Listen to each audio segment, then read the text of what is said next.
Bom dia a todos vocês, bem-vindo ao nosso Beit Midrash virtual.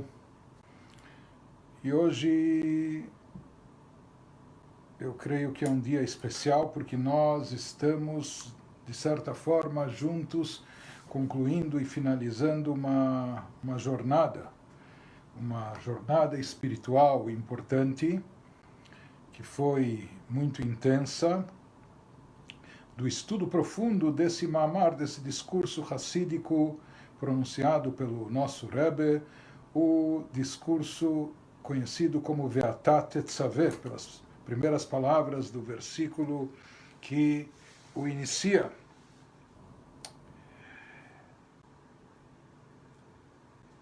Isso foi uma imersão espiritual durante um curto período de tempo. Aqueles que acompanharam e na íntegra estão de parabéns. Espero que não há contraindicações nem de overdose, etc. Mas realmente um estudo muito denso, muito importante, muito profundo, com muitos significados. E hoje nós vamos encerrar fazendo uma conclusão até um pouco diferente de tudo que nós vimos até agora, porque nós falamos que a escolha desse mamar, por que nós escolhemos o estudo desse mamar, desse discurso hassídico? Isso foi em conexão com a data do Yortzeit do Rebbe, Gimel Tammuz, 3 de Tammuz, que foi na quinta-feira da semana passada, quarta-feira à noite, quinta, há menos de uma semana atrás. Nós falamos que esse é o último mamar que o Rebbe revisou e editou, e foi publicado oficialmente a mando dele, e depois foi distribuído pessoalmente por ele de mão em mão, para cada um dos Hassidim, para homens, mulheres, jovens, crianças, todos que passaram diante do Rebbe, milhares de pessoas receberam esse mamar do Rebbe, e para muitos esse foi o último contato pessoal, próximo que tiveram com o Rebbe. Nós falamos que esse mamar, esse discurso é visto pelos Hassidim como um testamento espiritual, que inclui o legado do Rebbe, instruções do Rebbe também para nós e para o futuro. A exemplo de como o nosso Rebbe considerava o mamar, o discurso hassídico que o seu antecessor, o Rebbe anterior, seu sogro, deixou para ser estudado justamente no dia do seu falecimento, Yud Shvat, o mamar Bati Legani.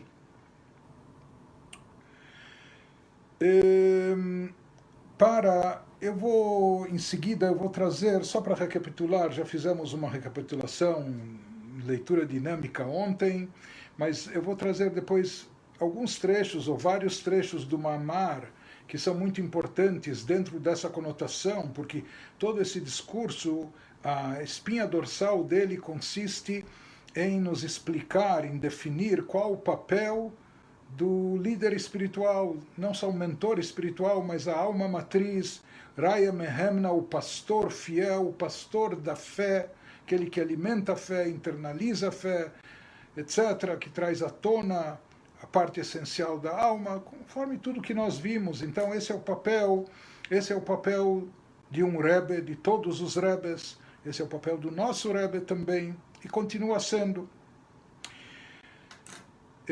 O que eu vou expor hoje, diferente do que até agora nós procuramos nos prender no texto, e à medida do possível somente traduzir, explicar aquilo que consta no texto, sem interpretações pessoais, sem nuances subjetivas, etc. Mas como nós falamos, já que Hassidim, os discípulos, seguidores do Rebbe, alunos do Rebbe, consideram esse mamar tão importante como um legado espiritual para o futuro, para esse momento que a gente se encontra, nisso, muita coisa do que nós vamos falar hoje são mais aquilo que Hassidim chamam de hergeishim, são sentimentos, ou seja, aqui como Hassidim, como cada um dos discípulos interpreta, às vezes, a sua maneira, de forma subjetiva, de forma pessoal, como encara individualmente as palavras do Rebbe nesse mamar e as mensagens que ele deixa. Ou nós procuramos, nesse mamar, encontrar essas mensagens e isso eu quero compartilhar com vocês hoje, ou seja, talvez aqui não são coisas, as conclusões talvez não sejam explicitamente vindas do Rebbe, mas são conclusões que nós, Hassidim, cada um ao seu modo, cada um do seu jeito,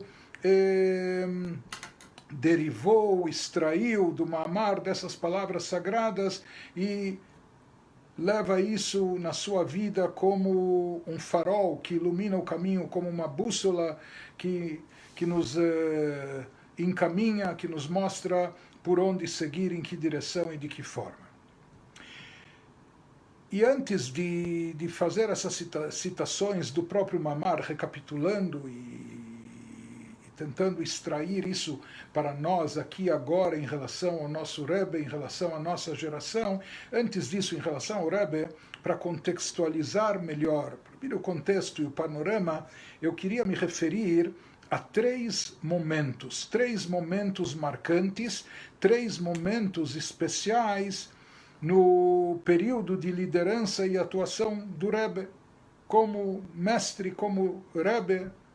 Então, há inúmeros momentos, e mais de 40 anos do Rebbe atuando na liderança não só do movimento Chabad, mas do mundo, de todo o mundo judaico, e não só do mundo judaico, procurando também influenciar e trazer luz para todas as nações, todos os Bnei Noach, etc.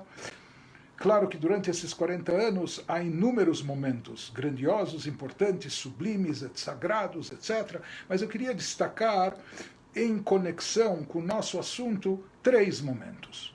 Um momento inicial, que é aquele Farbrengen histórico, que a gente falou um pouco disso na nossa introdução. Inclusive, a propósito, eu queria lembrar que nós, somente na leitura e tradução do Ma'amar, foram mais de 10 horas. Se nós contarmos também as horas de introdução, são mais de 12 horas, não é?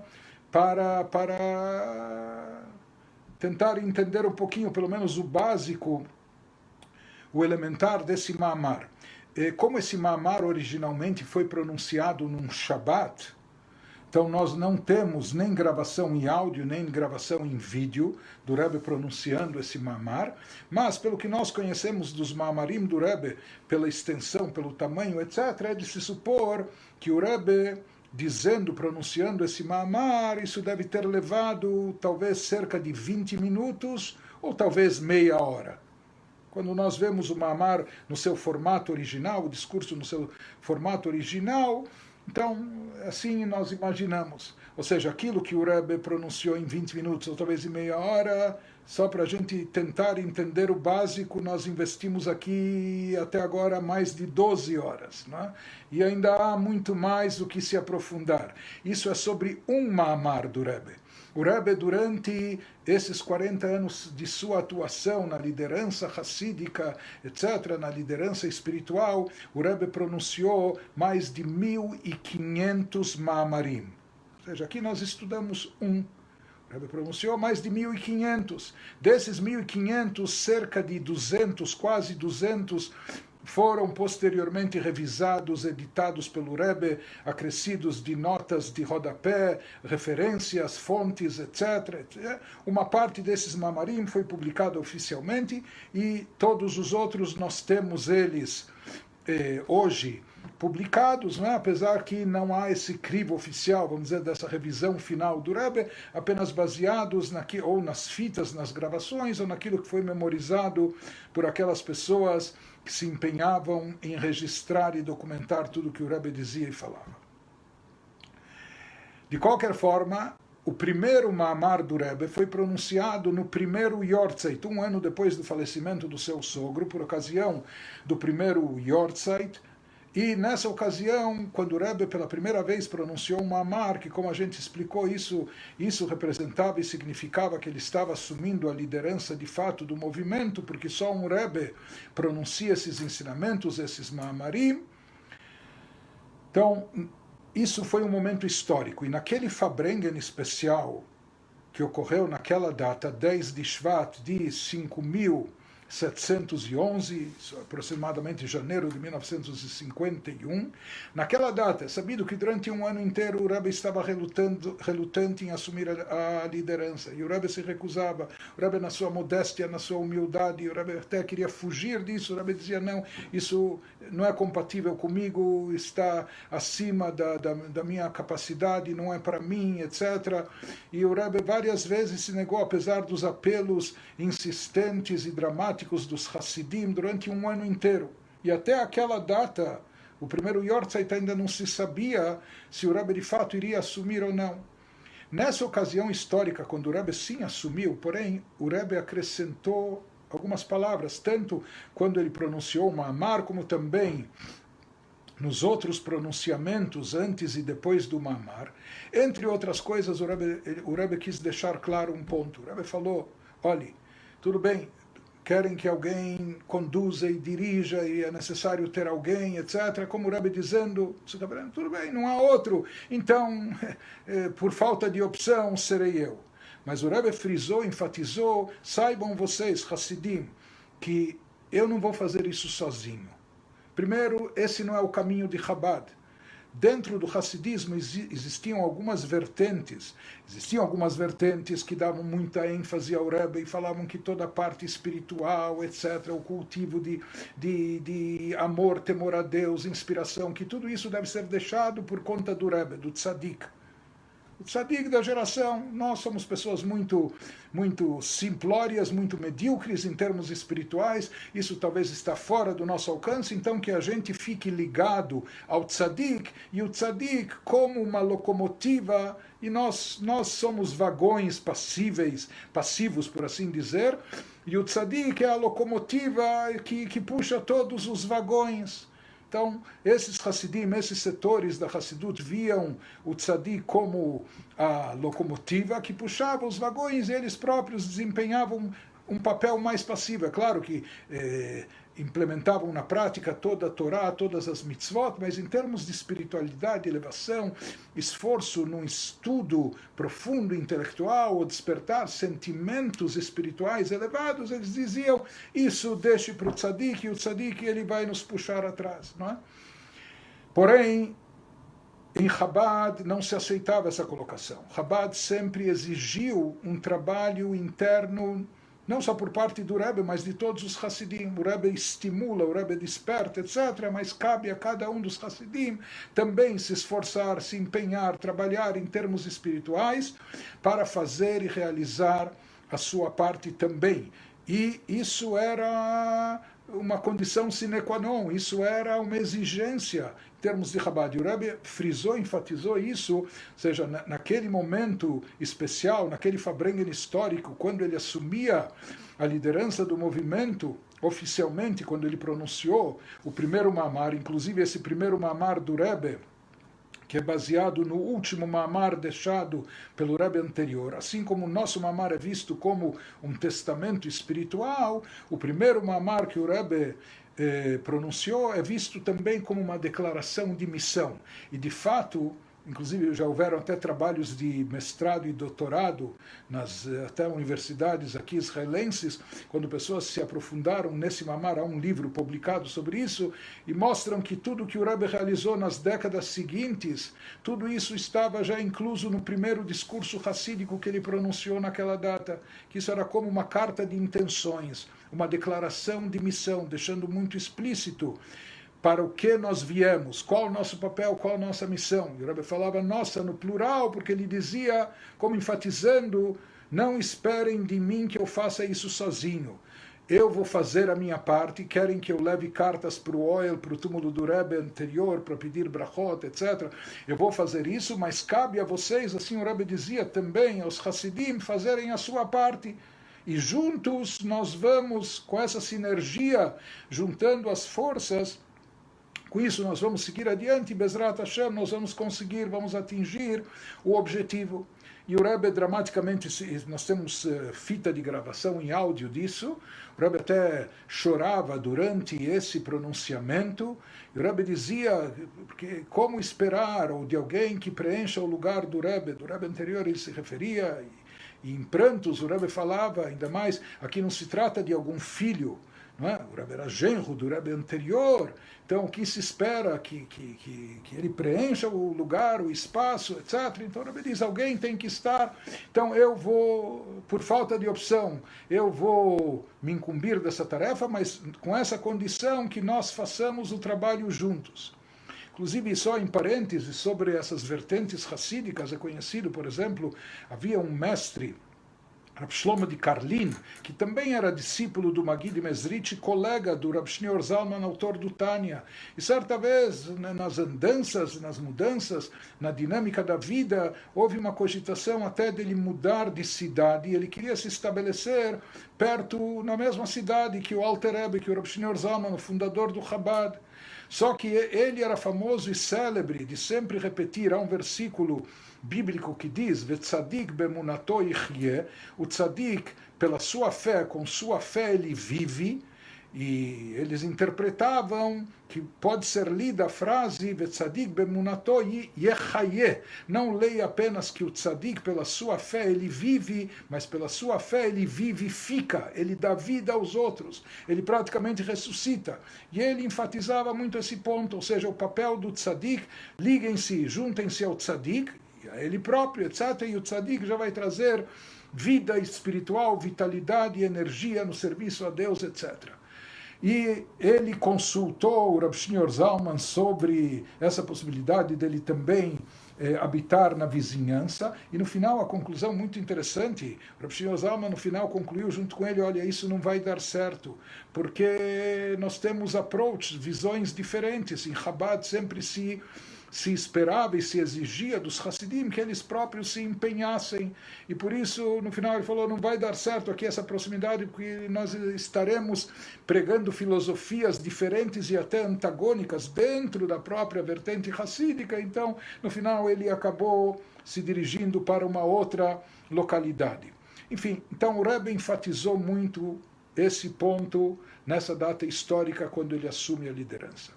Agora, eu quero ir para o segundo momento histórico que, passados 40 anos depois, na data histórica de 28 de Nissan, de 5.751, ou seja, exatamente 40 anos e 2 meses depois do Rebbe ter assumido a liderança, houve, mais uma vez, algo que a gente pode dizer que é um divisor de águas, um pronunciamento histórico do Rebbe. Era uma quinta-feira, ao anoitecer, o Rebbe voltava do Ohel, voltava do cemitério onde ele foi rezar com pedidos de brachot no túmulo do seu sogro, algo que ele fazia regularmente, e nos últimos tempos, nos últimos anos, meses, o Rebbe fazia isso até com mais intensidade.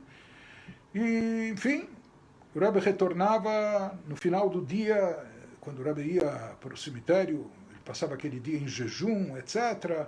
E já era tarde, o Rebbe retornou para a reza, rezaram Minchá, em seguida Arvit, como falamos, uma quinta-feira à noite, e naquela época também era comum que o Rebbe fazia, logo depois da reza de Arvit, fazia pronunciamentos mais curtos, podiam ser de 10 minutos, 15 minutos, etc., sobre alguma coisa ligada com a Parashá, o contexto da atualidade, enfim. Isso se tornou também uma constante nos últimos anos, nos últimos meses, não é? Que o Rebbe, cada vez com mais constância, fazia esses pronunciamentos e, no término deles, inclusive, distribuía dólares para serem dados para a tzedakah, para a caridade. Então, quando o Rebbe começou a sua fala naquela noite, isso não surpreendeu ninguém.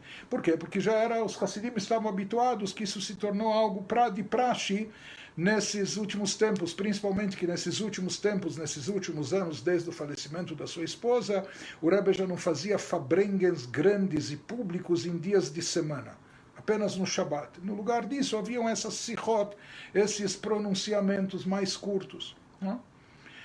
E o Rebbe começou o pronunciamento, etc., quando de repente o tom de voz do Rebbe se alterou e o conteúdo das palavras se tornou dramático.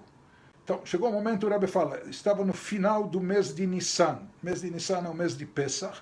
Está escrito no Talmud, e quantas pessoas se preocupam com isso. Está escrito quando é o momento propício para a chegada de Mashiach. Então, falam os nossos sábios, Benissan Nigalu, Benissan Atidin Legael. Há uma opinião que já que a primeira redenção do êxodo, da saída do Egito, aconteceu no mês de Nissan, então, provavelmente, a redenção final, derradeira, com a vinda de Mashiach, também deve ocorrer no mês de Nissan. Em Nissan foram redimidos na primeira vez, e em Nissan serão redimidos na última vez, através de Mashiach. E o Rebbe começa a dizer num alto tom de voz, como é possível que nós estamos num período, em dias propícios, para a vinda e chegada de Mashiach, que é o mês de Nissan, e Mashiach ainda não veio, não chegou. Como é possível que aqui estão reunidos 10 Yehudim, 1 milhão de Yehudim, ou mais, tinha centenas e centenas de pessoas na sinagoga do Rebbe naquela hora. Como pode ser que há tantos Yehudim juntos, e mesmo assim, ninguém parece incomodado? Não são essas palavras que o Rebbe utilizou, mas o espírito da coisa, o sentido do que o Rebbe estava dizendo é isso. Parece que ninguém está perturbado, incomodado com o fato de Mashiach ainda não ter chegado. Né? Apesar de ser, os nossos sábios declaram e afirmam que mês de Nissan está terminando. Né? Faltam 2 dias para terminar o mês de Nissan, que é um momento propício para a vinda, a chegada de Mashiach, mas as pessoas estão na sua rotina convencional, como se nada estivesse acontecendo. O Rebbe prossegue, vai levantando o seu tom de voz de forma dramática, e se vê que essas palavras estavam não só saindo do seu coração, mas movendo o seu coração, abalando o seu coração. Quando o Rebbe faz, então, aquele pronunciamento conhecido e dramático que o Rebbe diz, o que mais eu posso fazer para trazer a vinda de Mashiach, para aproximar mais a vinda de Mashiach? Tudo que eu podia fazer, tudo que estava no meu alcance, eu já fiz. Mas na prática, Mashiach ainda não veio, não se revelou, não chegou para nós, no mundo, etc. Então, o que eu posso dizer para vocês agora? Aquilo que estava no meu alcance fazer, eu já fiz. E o que eu posso dizer para vocês agora, que a partir desse momento, façam vocês tudo que está ao vosso alcance. Coisas muito impactantes, fortes, mas de uma forma equilibrada. Mas façam, e o Rebbe clamou sobre isso, e tomara que hajam pelo menos 10 pessoas teimosas, cabeçudas, que coloquem isso dentro de si, como recebam, assumam como uma missão pessoal. Depois o Rebbe falou, tomara que haja 3 pessoas que não arredem pé, que não abram mão, façam tudo que está ao alcance para trazer Mashiach, porque essa situação do galut, da diáspora, do exílio, não pode permanecer mais, etc. Enfim. E o Rebbe usou palavras muito fortes e deu muita ênfase. E Hassidim ficaram boquiabertos e abismados e abalados ao ouvir isso. Não entendiam o que o Rebbe está dizendo aqui. O Rebbe está entregando. O que significa isso? O Rebbe falou, olha, o que eu podia fazer eu já fiz. Agora eu entrego isso para vocês. O fato é, o Rebbe disse essas palavras nos meses seguintes e houveram várias reações em seguida e várias iniciativas muito intensas, algumas aceitas pelo Rebbe, outras rejeitadas pelo Rebbe, mas isso mexeu com as entranhas dos Hassidim e, enfim, penetrou no âmago da alma e todo mundo tentou captar, entender o que o Rebbe estava dizendo e instruindo. Vários questionaram e o Rebbe dizia, não, isso sim, isso não, é por aqui, não é por aqui, não é por ali, enfim. E nos meses posteriores o Rebbe elaborou esse assunto, não é, de forma muito, muito extensa. Esse pronunciamento do Rebbe, inclusive até uma das coisas que o Rebbe disse naquela ocasião, porque o Rebbe dizia muito que nós temos que clamar pela vinda de Mashiach. O mundo afora, estou falando mesmo o mundo judaico e ortodoxo praticante, nem sempre aceitava de bom grado as palavras do Rebbe. Para que mexer com esse assunto? Para que vamos esperar o Mashiach, sabe? Como a gente vai cruzar os braços, ter fé e acreditar que quando Deus resolver mandar o Mashiach, tudo bem. Mas o Rebbe não, exigia aqui uma postura proativa. E não era todo mundo que aceitava, interpretava isso da melhor forma. Mas Hassidim já estavam há anos, há décadas, acostumados a ouvir, como se o Rebbe já deveriam estar, por assim dizer, doutrinados. Mas, entre outras coisas, o Rebbe disse, e várias vezes o Rebbe falou, nós devemos clamar, exigir de Deus, Deus, ad matai, até quando? Até quando nós vamos permanecer no exílio? Até quando a diáspora? Até quando maldade no mundo? Até quando doenças, enfermidades, guerras, conflitos, etc.? Até quando vamos esperar a vinda de Mashiach, quase 2000 anos sem o Beit HaMikdash? Essas palavras, ad matai, o Rebbe repetiu isso em vários pronunciamentos nos anos anteriores. Tal ponto que muitos Hassidim, nos próprios Fabrengens, quando o Rebbe fazia esse clamor, eles começavam a depois dizer, declarar, gritar, clamar, ad matai, ad matai, ad matai, até quando? No meio desse pronunciamento, o Rebbe disse que mesmo quando gritam e clamam ad matai, até quando no galut, na diáspora, fazem isso por terem sido instruídos ou por estarem sendo ordenados. O Rebbe falou em outras palavras, tudo bem, vocês estão falando, gritando ad matai. Quando o Rebbe terminou esse pronunciamento também, logo os Hassidim começaram lá a gritar, clamar ad matai, como uma reza, uma súplica a Deus, uma exigência, uma cobrança, uma esperança, enfim. Mas o Rebbe falou, o problema aqui é que mesmo quando clamam ad matai, fazem isso porque foram ordenados, não por iniciativa própria, não porque estão sentindo isso de fato. E esse é o problema, essa é a raiz do problema. Porque se Eudim de fato estivessem incomodados, perturbados com o fato de estarem na Galut, com a falta da revelação divina, a ausência de Mashiach e do Beit HaMikdash, se estivessem de fato incomodados, e reivindicando sinceramente isso de Deus, pedindo, suplicando a Deus, exigindo de Deus a vinda de Mashiach, ele já teria chegado há muito tempo, assim afirmou o Rebbe.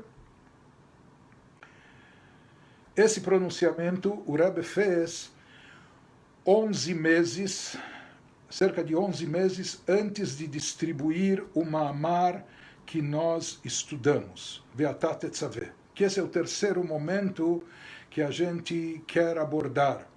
Terceiro momento na atuação do Rebbe.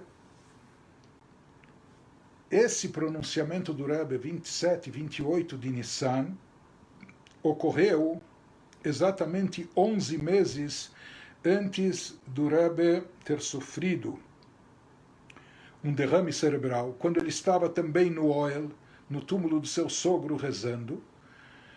E isso aconteceu em 27 de Adar 1 do ano seguinte, 11 meses depois desse pronunciamento dramático, e esse derrame acabou silenciando o Rebbe. Ou seja, depois desse derrame, nós não mais escutamos o Rebbe não tinha mais habilidade de falar, isso paralisou todo o lado direito do seu corpo, como também lhe tirou o poder da fala. Nos próximos 2 anos, depois, passados 2 anos, exatamente na mesma data, em 27 de Adar, novamente, o Rebbe sofre um segundo derrame. Daí isso se tornou mais fatal ainda. O Rebbe estava internado e depois de alguns meses, passados alguns meses, chegou a data de 3 de Tammuz, quando o Rebbe faleceu.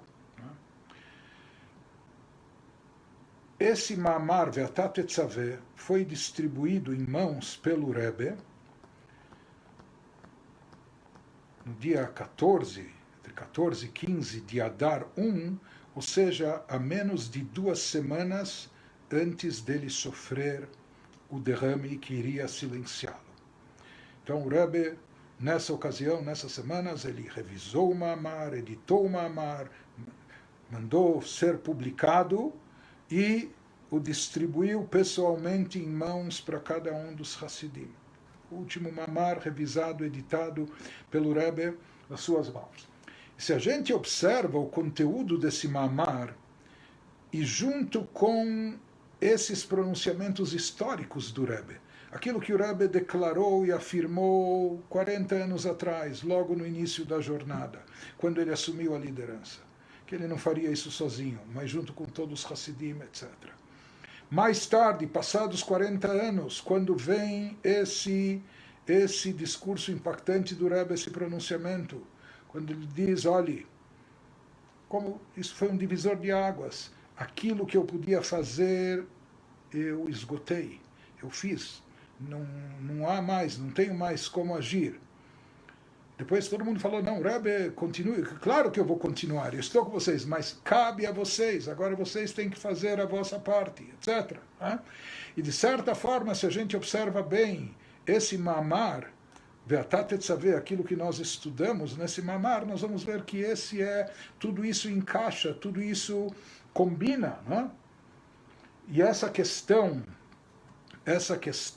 desse trabalho mútuo, recíproco, etc., é o que a gente encontra no mamar. Então, apenas elaborando alguns trechos do mamar. Primeiro, nós já comentamos, Ve'atá tetzaveh, no início, que essa é a única paraxá onde o nome de Moshe não aparece. Porém, nós explicamos o significado disso de acordo com os livros racídicos. O nome é apenas um reflexo do indivíduo. O nome não está presente, mas a essência está presente. Ve'atá tetzaveh, você, quem se refere a você? Moshe, você irá ordenar. Então, para nós, eu acho que fica muito claro aqui essa mensagem também, que mesmo em momentos onde a gente não vê o Rebbe fisicamente, porém a atuação física, corpórea do Rebbe, isso na prática representa apenas talvez um reflexo da sua atuação. Onde se encontra a sua essência? Na sua alma sagrada. Então, para nós fica a mensagem, acho que isso já está insinuado na própria Parashá de Tetzaveh. O nome de Moshe não aparece, ou seja, o reflexo não está presente, mas em compensação, a essência está mais presente do que nunca. Isso é o que diz o Zohar HaKadosh, que o nosso Rebbe trazia e citava inúmeras vezes, e também o ensinamento do Alter Rebbe na quarta parte do Tânia, na carta sagrada de número 27, aquilo que diz o Zohar, Tzadik deit patar, Tzadik, após o seu falecimento, Ishtakach Bekulhu Almin, ele se encontra presente em todos os universos, inclusive o nosso universo físico, e Atirmi Bechayoi, mais do que ele estava presente e atuante, mais do que na própria vida física. A vida física estava limitado ao corpo, etc. E agora continua presente, se faz presente de forma intensa, sem limitações corpóreas e físicas. Pois no Ma'amar nós vimos qual o papel do Rebbe, Ve'atá tetzaveh, assim como Moshe. O papel dele era vincular e conectar os filhos de Israel com divindade.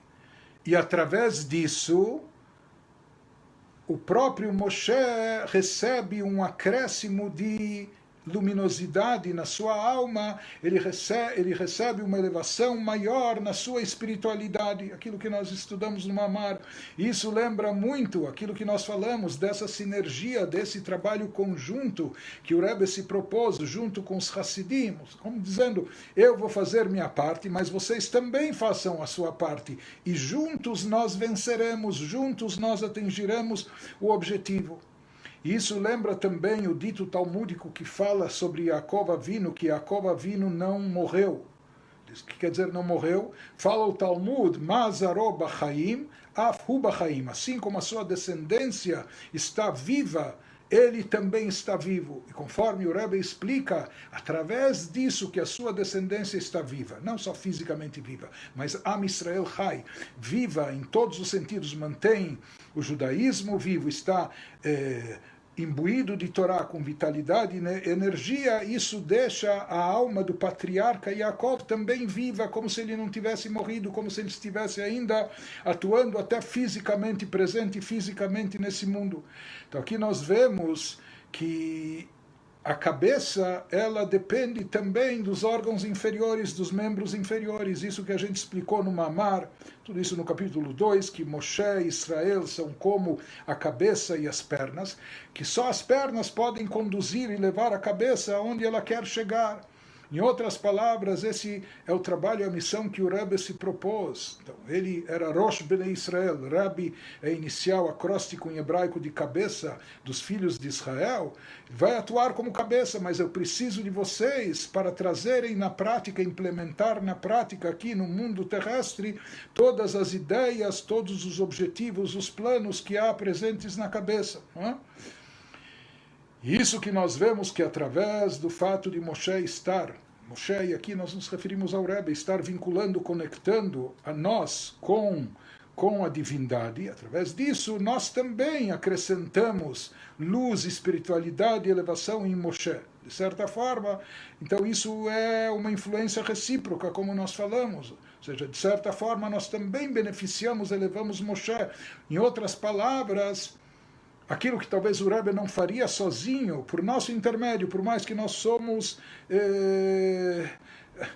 a unha do dedinho do pé, dos membros inferiores, em termos espirituais, o que nós somos, quem somos nós comparados à grandeza espiritual do Rebbe, mas, como nós falamos, mesmo a alma matriz, a cabeça, ela também necessita das pernas, dos pés, para se locomover e chegar onde precisa chegar e atingir o objetivo. Os dois comentários, as duas interpretações sobre Rai Mehemna, que Moshe, ele era tanto o pastor fiel como também o pastor de fé, aquele que alimenta a fé nas almas de Israel. Então isso nós vemos também presente no Rebbe, na sua atuação, e conforme diz o Zohar, que isso está presente em Pashtuta de Moshe, também na extensão e propagação da alma de Moshe em cada geração, e não temos dúvida que a alma de Moshe na nossa geração, ela atua, se manifesta, se revela através do Rebbe. E assim como Moshe revela a fé que existe em Bnei Israel, quem mais do que o Rebbe não trouxe fé para tantas pessoas perdidas, distantes espiritualmente falando, afastadas, que nem conheciam o judaísmo, ou que nasceram num meio hostil à religião, ou até com tantos preconceitos e contrariedades, etc., mas o Rebbe resgatou a fé, internalizou essa fé dentro de Bnei Israel, né, como a propagação da alma de Moshe na nossa geração. E assim como se fala que através de Moshe se chega ao Maor, a própria luminária, e como nós falamos, a luminária é a fonte da luz, que representa a essência da alma, ou seja, se consegue chegar não só à luz espiritual, mais do que isso, a fonte da luz. Então esse foi o papel de Moshe, esse é o papel do Rebbe, e continua sendo de revelar essa essência da nossa alma, fonte da luz espiritual dentro de cada um de nós. E assim como Moshe, na sua geração, o Rebbe também, ele transmitia conhecimento, não só conhecimento intelectual, mas conhecimento vivencial do judaísmo, de espiritualidade, etc. E com isso desperta até os sentimentos mais sublimes, até a atitude, até de Messirut Nefesh, de autossacrifício. Quem como o Rebbe conseguiu enviar milhares e milhares de emissários, de casais jovens que estavam prontos para o que der e vier, para um sacrifício não só de uma vez, de um dia, mas da vida inteira, né? Estando em localidades distantes, às vezes até perigosas, etc., mas para lá difundir e propagar o judaísmo. E essa é a força do Rebbe, ou seja, que ele traz à tona e revela a essência das nossas almas. E assim como o Rebbe traz uma marca que Mordechai na sua geração é comparado, equiparado a Moshe na sua geração, porque ambos foram líderes de todo o povo de Israel. Da mesma forma, o que nós vemos e observamos no Rebbe, que o Rebbe não estava preocupado só com um segmento, só com os ortodoxos, só com Ashkenazim, ou só com seus Hassidim, só com os seus séquitos, seus seguidores. Não. O Rebbe anualmente dirigia cartas voltadas para todos os filhos de Israel, para todo o povo de Israel. A preocupação do Rebbe era com todos os Yehudim, com todas as pessoas, sem exceção, em todo lugar. Pode ser o Yehudi que está no hospital ou o Yehudi que está encarcerado na prisão, em qualquer situação, em qualquer estado, em qualquer nível espiritual, inclusive. E assim como o Rebbe nosso, ele estipulou que quando o Rebbe anterior afirma no Ma'amar que Mordechai era como Moshe, então isso se aplica, por tabela, como a gente explicou, se aplica ao próprio Rebbe anterior. Quando o Rebbe menciona isso, nós não temos dúvida que da mesma maneira que ele afirma sobre o Rebbe anterior que ele era o líder espiritual da geração, o grande líder espiritual da geração, o pastor fiel, o Moshe da geração, não há dúvida que o mesmo se aplica também ao nosso Rebbe, que ele é o líder espiritual da geração que alimenta a fé em todos. Nós vimos no Ma'amar também que esse nível da essência da alma se manifesta apenas depois que os judeus fazem o seu trabalho. Depois que eles recebem de Moshe, mas em contrapartida eles trazem para Moshe o azeite de oliva pura, ou seja, que eles com seu empenho, seu trabalho, resgatando, trazendo à tona a essência da alma, com isso eles conseguem abastecer o próprio Moshe também, a alma de Moshe. Então esse é o papel, como o Rebbe diz, olha, sabe o que? Eu vou fazer minha parte, eu vou, tudo que eu posso oferecer e trazer para vocês, vou trazer, mas eu também preciso que vocês façam a sua parte. Tragam para mim aquilo que está ao vosso alcance, não é? Para que esse trabalho possa ser completado, que ele possa ser levado a cabo e concluído. Nós vimos também aquela diferença dos decretos que haviam da situação dos judeus antes do milagre de Purim e depois, enquanto eles estavam sob ameaça, sob perseguição, e depois que, o contrário, eles já estavam muito sossegados e tranquilos. Então, para nós também, Hassidim, fica claro que isso ilustra muito bem a diferença entre a geração do Rebbe anterior. O Rebbe anterior teve que lutar contra o comunismo, fugir. Não, o Rebbe não fugiu, o Rebbe foi obrigado a sair da União Soviética, não é? Porque senão ele seria condenado à morte, ou foi condenado ao exílio, etc. Mas o Rebbe anterior viveu sob essa pressão das perseguições, das ameaças, ele viveu o Holocausto, ele estava no gueto de Varsóvia sendo bombardeado, etc. Ele chegou a quebrantado fisicamente, com a saúde totalmente abalada nos Estados Unidos, etc. E de lá ele tentou interceder pelos judeus que estavam na Europa durante o Holocausto. Acabou perdendo as suas vidas no Holocausto, né? E grandes pessoas, pessoas muito elevadas, né? Isso abalava mais ainda. Em contrapartida, o nosso Rebbe, ele iniciou a sua atuação numa geração aquebrantada pós-Holocausto, uma geração traumatizada, mas ele já estava desde o início atuando como Rebbe nos Estados Unidos da América, não é? Num lugar democrático, num lugar de abertura e etc. Então, isso traça muito bem essa diferença que o Rebbe traz no Mamar, que existe a Mesirut Nefesh, existe o Katit, a essência da alma que se revela quando o judeu está exprimido, esmagado pelas pressões externas. Isso, de certa forma, a gente pode dizer que foi o que preponderou na geração do Rebbe anterior. E existe aquilo que o nosso Rebbe inova no Mamar, que o judeu continua se sentindo esmagado, espremido, pressionado, aquebrantado, mesmo quando ele está no conforto e tranquilidade de um país democrático, com liberdade de culto, sem perseguições, está tudo bem para ele em termos físicos, materiais e também judaicos e espirituais. Mas mesmo assim, nessa situação, o judeu deve se sentir aquebrantado pela ausência de Mashiach, pela falta do Beit HaMikdash, do templo sagrado, pelo fato de faltar revelação divina no mundo. Isso deve incomodá-lo, perturbá-lo, angustiá-lo, deve deixá-lo partido, e isso vai revelar a essência da sua alma. De certa forma, é isso que o Rebbe espera da nossa geração. Ou seja, era a geração do Rebbe, viviam num conforto, viviam já numa tranquilidade, diferente da geração anterior. Nós vemos que aqui a expectativa do Rebbe é muito alta. O ponto do Rebbe trazer no Mamar que uma pessoa se torna rolê, ele está doente por falta de revelação divina, não é? Como ele explicou, talvez ele já atingiu 49 graus de espiritualidade, mas falta o 50º, isso lhe deixa doente e perturbado. Essa ânsia, essa avidez de ter mais revelação divina. Interessante que quando o Rebbe ainda traz no Mamar aquilo que o Tzemach Tzedek, o terceiro Rebbe, falava do seu avô, do Admor HaZaken, que ele muitas vezes entrava num transe espiritual e dizia: Deus, eu não quero o seu Gan Eden, seu paraíso, eu não quero o seu Olam Haba, seu mundo vindouro, eu quero apenas a ti, eu quero a essência divina. Isso expressa um nível elevadíssimo de espiritualidade. Só alguém como Bala Tanya, como Rav Shneur Zalman, autor do Tanya, com toda sua grandeza espiritual, que era uma grandeza única em gerações. Mas o nosso Rebbe diz que no momento que o Tzemach Tzedek contou, em primeiro lugar, que o Admor HaZaken dizia isso frequentemente, não era só uma vez. Ou seja, ele falava isso em público. Então o Rebbe fala, aquilo que um Rebbe fala em público é uma instrução para todos.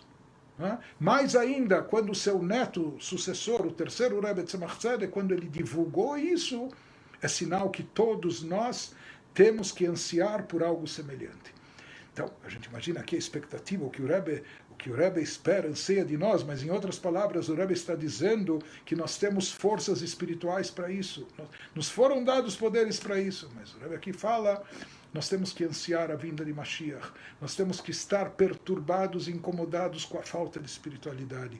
É isso que deve nos deixar doentes, não o problema de consumismo, ou nossas ambições materialistas, ou que eu tenho ou deixo de ter, etc., mas sim a falta de espiritualidade, a falta de revelação divina. Em parênteses, conta-se a Rebbetzin, esposa do Rebbe, que, sem dúvida alguma, era a pessoa mais chegada, íntima do Rebbe, mais de 60 anos de casados, etc. A Rebbetzin era muito discreta e ela fugia de toda honraria e etc. E por isso ela até ficava reclusa na sua casa. Ela não ia na sinagoga do Seven Summit, onde o Rebbe estava, e nem nos pronunciamentos do Rebbe, porque ela sabia, se ela fosse chegar lá, iam abrir alas, iam dar para ela honrarias e o lugar de honra e kavod, e ela fugia disso, não queria isso de forma alguma. Por isso ela permanecia, boa parte do tempo ela estava longe dos holofotes, nos bastidores, dando toda a retaguarda para o Rebbe na sua casa, naqueles poucos momentos de privacidade que o Rebbe tinha em casa. Inclusive a Rebbetzin nunca ia dormir antes do Rebbe chegar, mesmo que às vezes o Rebbe estava recebendo público. No início o Rebbe recebia 3 noites por semana, depois 2 noites por semana, dava audiências particulares e às vezes isso terminava às 6 da manhã.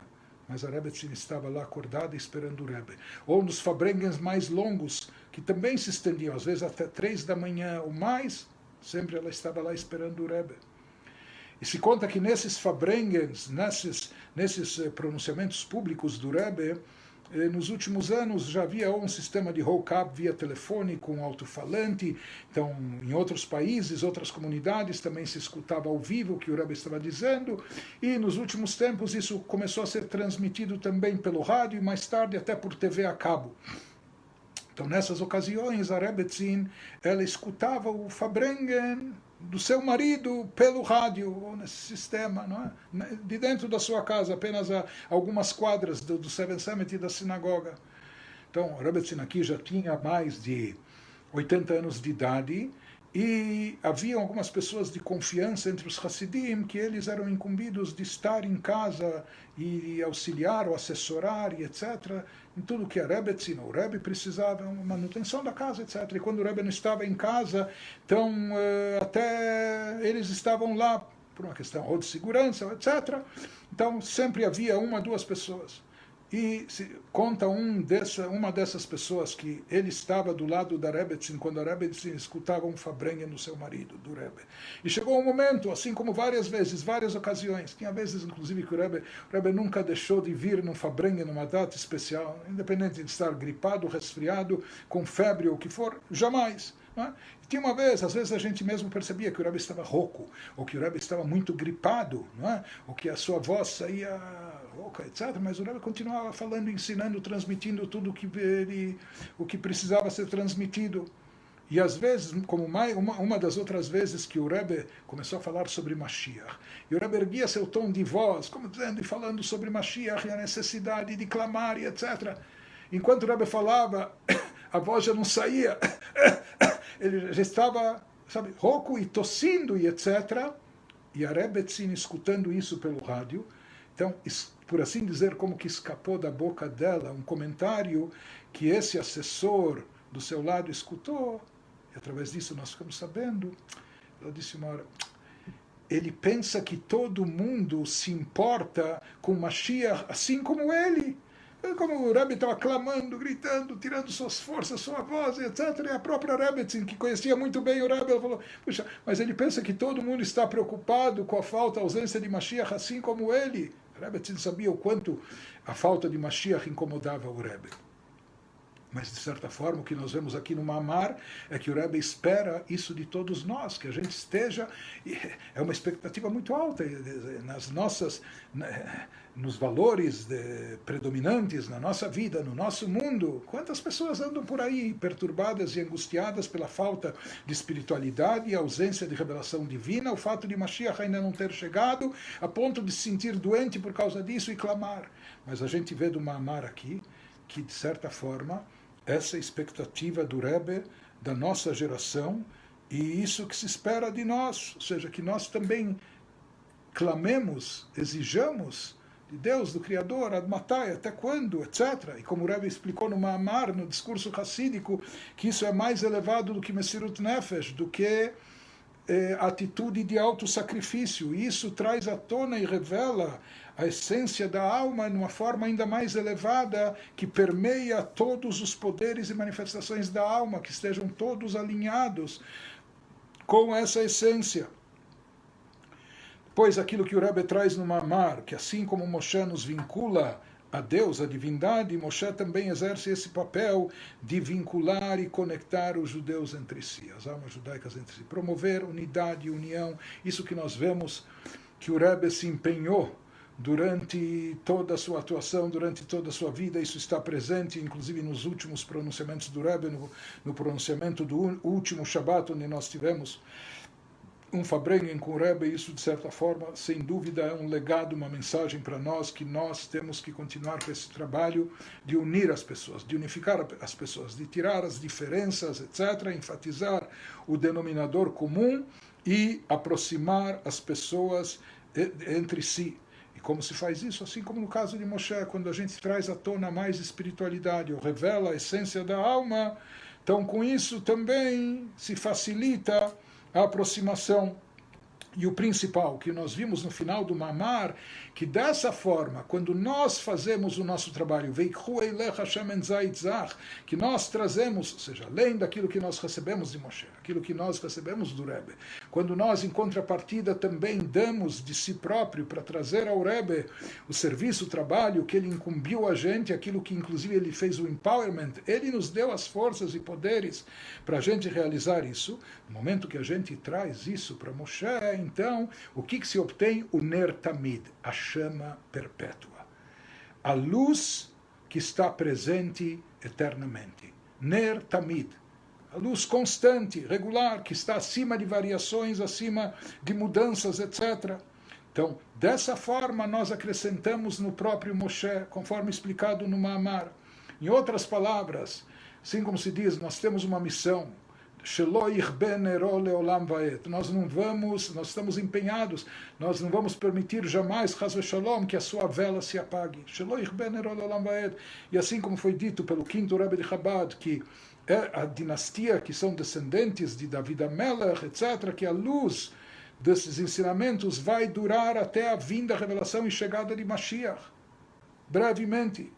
Então, nosso trabalho é ficar alimentando a lamparina, ou seja, dando combustível para que ela continue brilhando. E isso é feito, como o Rebbe fala aqui no final do Ma'amar, como se obtém o Ner Tamid, não só que ela esteja presente ao anoitecer ou ao amanhecer, mas sim que essa chama seja perpétua.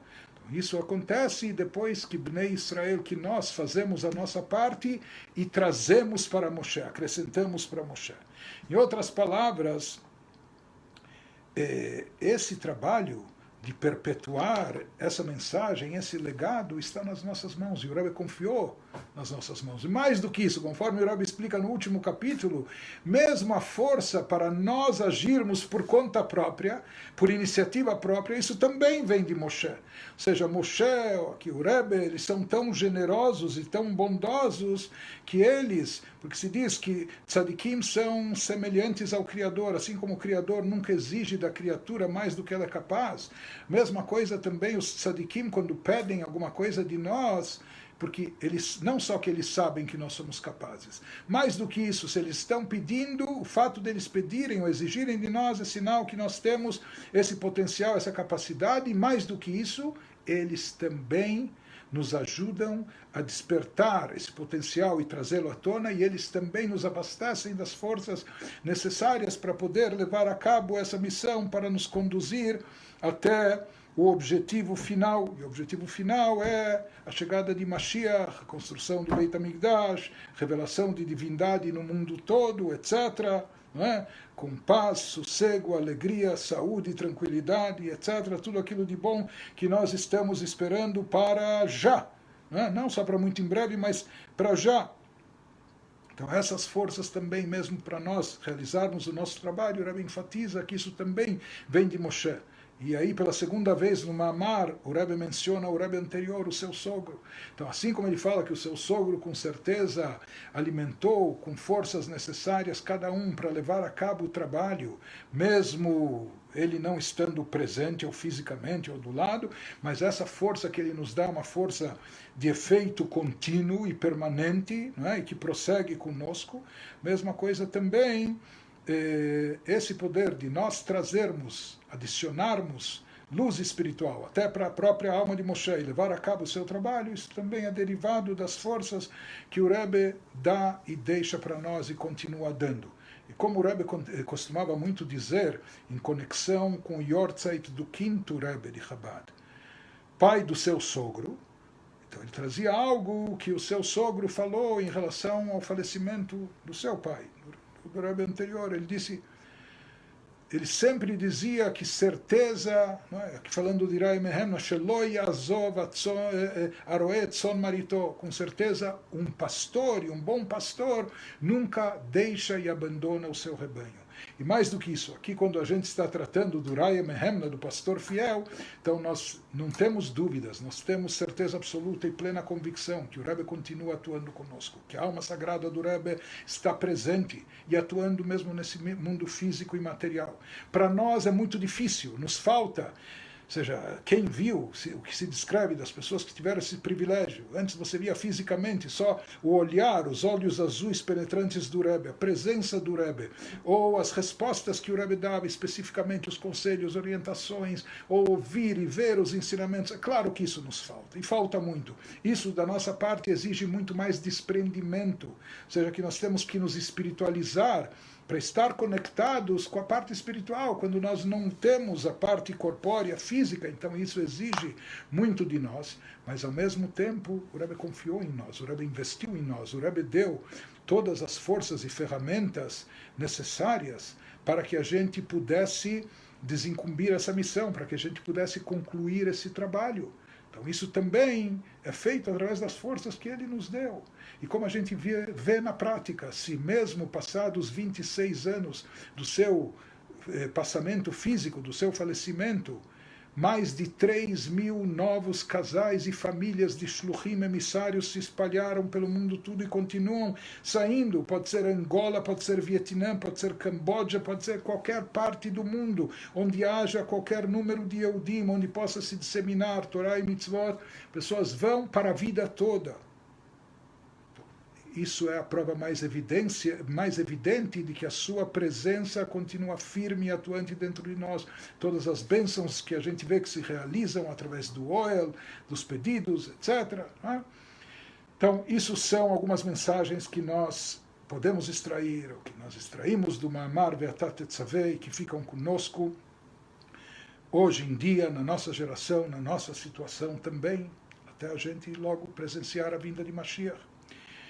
E, encerrando esse estudo do Ve'atat Tetzaveh, então eu queria primeiro agradecer a todos vocês que tiveram a paciência, enfim, de acompanhar, e etc. Um tema tão denso, talvez até um pouco difícil, profundo, né? Mas que acompanharam durante tanto tempo, durante tantas horas. E até para evitar overdose, não é? Talvez até a gente já tenha fatigado, cansado um pouco até o público, então nós vamos dar um tempo, nós vamos fazer o intervalo, mesmo porque às vezes a gente precisa se reciclar, e nós temos também outros projetos importantes de gravações, de temas importantes, não todas podem ser feitas em live, mas por enquanto nós vamos ficar com os nossos ensinamentos e mensagens habituais que nós mantemos nos nossos sites, etc. E logo, em breve, se Deus quiser, nós voltaremos com outros temas, com outros assuntos também, e também em lives juntos. O principal é que todos nós continuemos ligados, unidos, e, se Deus quiser, superando esse momento delicado, complicado que nós vivemos, superando isso com saúde, com confiança em Deus, com alegria, com esperança, e que a gente possa muito em breve já estar celebrando a vinda de Mashiach e somente coisas boas. Tudo de bom a todos vocês.